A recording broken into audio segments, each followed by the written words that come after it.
Hello mga kamamshis, kabeshis and kabayan. Yan po yung isa sa mga pagkain na hindi namin makakalimutang kainin ni Gwapong Hardinero once we go out for a holiday. Ang ating shawarma, doner kebab, or shawarma. Kasi nga nag-work kami sa Middle East, sa Jeddah. Ang sarap ng shawarma doon, but still, the best yung sa Jeddah. Ito, masarap din siya.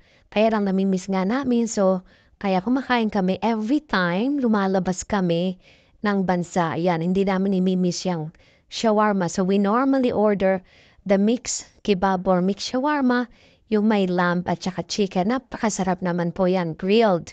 Yang isang, yan nasa unahan yan ang lamb. Second yung chicken. Napakasarap naman po niyan. I-chop nila ng fine. Tapos lalagay sa bread. May mga different salads, lettuce, tomato, chili, tapos may masarap sila sauce or gravy na nilalagay sa yogurt o kaya garlic sauce. Tapos ang iba din may mga meal order na may soft drinks and chips. Yan yung mga salads o mix na salads. May carrots, finely chopped, bell pepper, lettuce, at saka coriander fresh. Nilalagay nila dyan. So it's up to you kung ipalagay mo lahat. Lagi ako nag-extra no chili. Yung long pickle chili, napakasarap po yan. Yun, ni-slice na niya.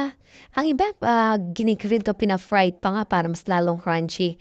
Ito, pagkahiwa, diretso na yan. Yan na yung presentation niya. Napakasarap sa malamig na soft drinks. My goodness. Yan si Gwapong Hardinero. Ito naman ang kay Ma'am Shing.